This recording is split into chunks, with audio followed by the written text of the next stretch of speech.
నమస్తే. ప్రస్తుతం మనతో పాటు ప్రముఖ విశ్లేషకులు ఇమ్మంది రామారావు ఉన్నారు. ఆయనతో మాట్లాడదాం. నమస్తే సార్. నమస్తే మేడం. సార్, కేసీఆర్ ఆయన బీఆర్ఎస్ పార్టీ మీద ఇప్పటికే చాలా ఆరోపణలు ఉన్నాయి. అటు కాళేశ్వరం కావచ్చు, ఇంకోటి ఫోన్ ట్యాపింగ్. ఇప్పుడు రీసెంట్గా మళ్ళీ ఛత్తీస్గఢ్ కరెంటుకు సంబంధించి అంటే అంత పెద్ద భారీ మొత్తం పెట్టి తీసుకురావాల్సిన అవసరం ఏమొచ్చింది అని చెప్పేసి కమిషన్ నోటీసులు ఇచ్చింది. సో ఈ నోటీసులకు ఆయన స్పందించారని కూడా తెలిసింది. కానీ ఎందుకు ఇవన్నీ చిక్కుకుంటున్నారు అంటారు, చుట్టుకుంటున్నాయి అంటారు? ఇక్కడ ఆయన ఏం చేశారంటే మనం వాస్తవాలు చెప్పుకోవాలి. అప్పుడు మనకు సెపరేటు ఆంధ్ర అయ్యే ముందు, తెలంగాణ వచ్చే ముందు Kiran Kumar Reddy power point presentation చేశాడు.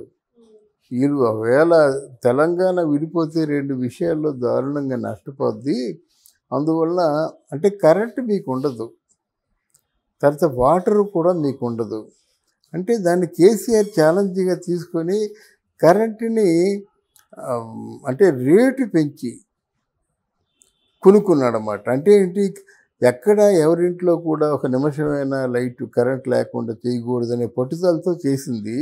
అంటే బడ్జెట్ని కూడా దృష్టిలో ఉంచుకోవాలి కదా. బడ్జెట్ని కూడా ఎలకేట్ చేసేటువంటి స్థితి వచ్చినప్పుడు ఆయన 5 సంవత్సరాలు పరిపాలించేశాడు. 5 సంవత్సరాలు చాలా జాగ్రత్తగా పరిపాలించాడు. అక్కడి నుంచి ఓవర్ కాన్ఫిడెన్స్ వచ్చింది ఆయనకి. ఓవర్ కాన్ఫిడెన్స్ వచ్చి మొత్తం కవిత ఒక పక్క, కేటీఆర్ ఒక పక్క, కవిత మొగుడు ఒక పక్క, మరి హరీష్ రావు ఒక పక్క, కేసీఆర్ ఒక పక్క, ఇలా మొత్తానికి ఏంటంటే ఎవరి పనుల్లో వాళ్ళు బిజీగా ఉన్నారు. ఆ ఎవరి పనుల్లో వాళ్ళు బిజీగా ఉన్నారంటే మంచి పనులు కాదు, అవినీతి పనులు వెనకేసుకోవడంలో బిజీగా ఉన్నాడు. కాబట్టి రేవంత్ రెడ్డికి ఇంత తొందరగా చీఫ్ మినిస్టర్ అయ్యే అవకాశం కల్పించింది. రేవంత్ రెడ్డి గెలుపు రేవంత్ రెడ్డిది కాదు, వాళ్ళ తాలూకు అవినీతి కార్యక్రమాలన్నీ కలిసి ప్రజల్లో విసుగు చెంది రేవంత్ రెడ్డిని ఇనానిమస్గా గెలిపించారన్నమాట. అక్కడ రాహుల్ గాంధీ కూడా బాగా సపోర్ట్ చేయబట్టి తర్వాత కవిత ముందు జైలుకి వెళ్ళిపోయింది. ఎందుకంటే అక్కడ 700 కోట్ల స్కామ్ అంటున్నారు. తర్వాత ఏమో ఇప్పుడు ఆ తెలంగాణ పార్టీలో ఉన్నటువంటి నాయకులు అందరికీ కూడా జైలుకి వెళ్ళే అవకాశం ఉంది. ఒక 300 కోట్ల రూపాయలు తలసాని శ్రీనివాస్, ఆ కేటీఆర్ ఎంత బ్లాక్మెయిల్ చేశాడో తెలియదు. ఈవెన్ హరీష్ రావు మీద కూడా కేసులు ఉన్నాయి. కేసీఆర్ మీద కేసు అంటే అది చాలా భారీ ఎత్తు కుంభకోణం, భారీ ఎత్తు స్కామ్ మాట. ఇంత అవినీతి జరిగింది. అసలు మీరు వాడుకుందంతా, మీరు దాన్ని అలొకేట్ చేసిన ఫండ్స్ ఏమిటి, ఆ మిగిలిన ఫండ్స్ని మీరు ఏం చేశారు అని చెప్పేసి అంటే వాడుకున్న కరెంటుకి కూడా పూర్తిగా అమౌంట్ చెల్లించకపోయి ఉన్నందువల్ల what happen to your company అని చెప్పేసి వాళ్ళు సమాధానం వెంటనే చెప్పాలన్నారు. వీళ్ళు జూలై వరకు టైం కావాలని చెప్పారు ఒకటి. తర్వాత ఏంటంటే ఇంకొక విషయం, ఇక్కడ ముఖ్యమైనటువంటి డాక్యుమెంట్స్ అన్నీ కూడా లేకుండా చేసినట్టుగా వార్తలు వినిపించాయి మనకి. అక్కడ జగన్మోహన్ రెడ్డి చేసింది కూడా అదే.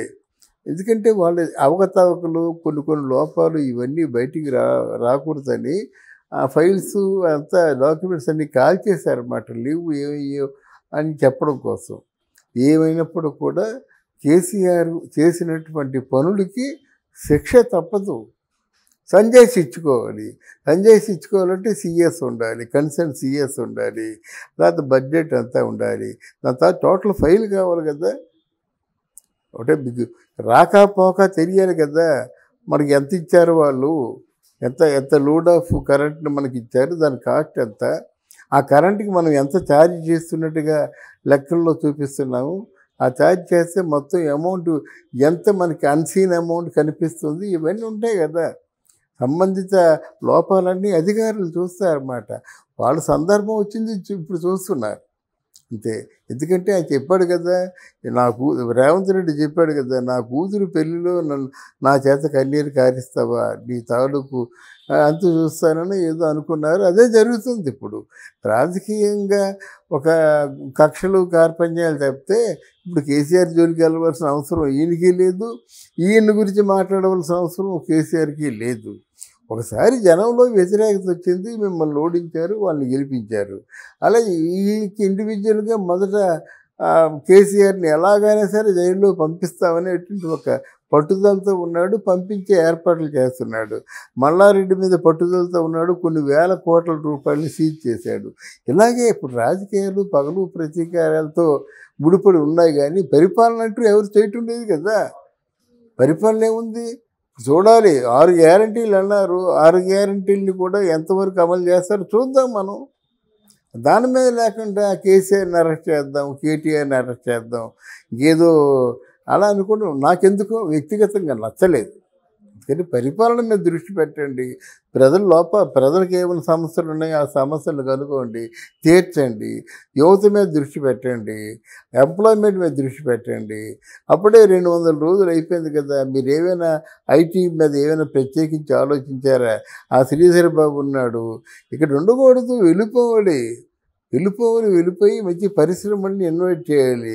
పరిశ్రమలకి ఇది హైదరాబాద్ చాలా మంచి ఏరియా, మంచి క్లైమేటిక్ కండిషన్స్ ఉన్నటువంటి ఏరియా అన్నమాట.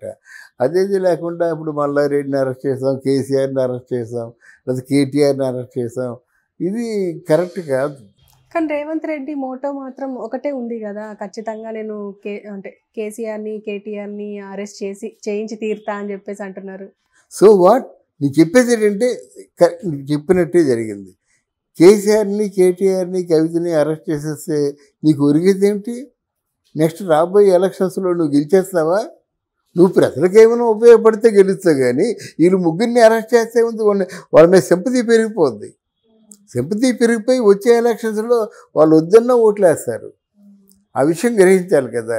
ఎందుకంటే నా కక్షలు కార్పణ్యాలు ఇవన్నీ ఉన్నటువంటి రోజులు పోవాలమ్మా. రాజకీయాల్లో కూడా పోవాలి. కక్షలు కార్పణ్యాల బదులు చాలామంది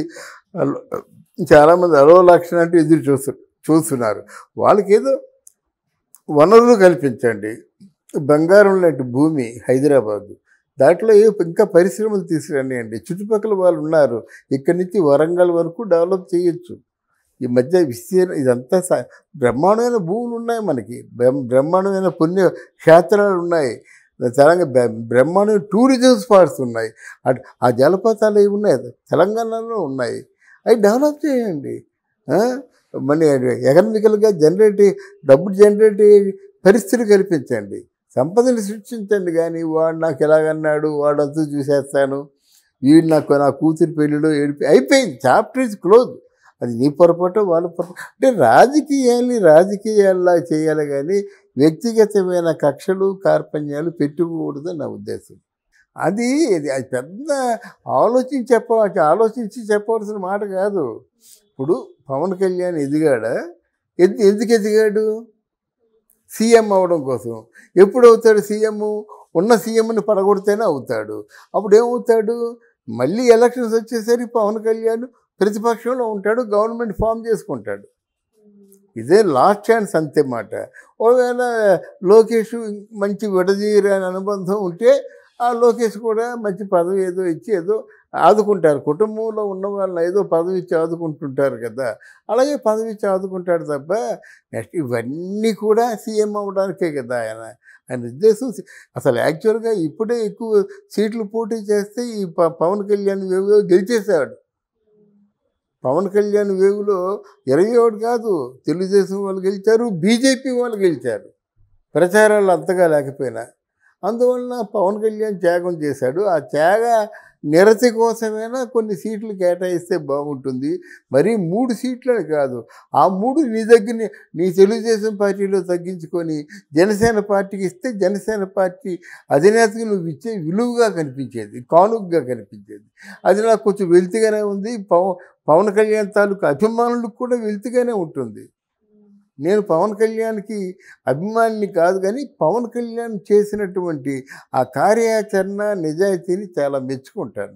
అలాంటి నాయకుడు కావాలి మనకి, అర్థమైందా? అలాంటి నాయకుడు కావాలి. చూడండి, నెక్స్ట్ ప్రమాణ స్వీకారం అవగానే పిఠాపురాన్ని ఆయన ఏదైతే కోరికలు అన్నాడో, ఏదైతే మాటలు చెప్పాడో ఆ మాటలు చేసేస్తాడు.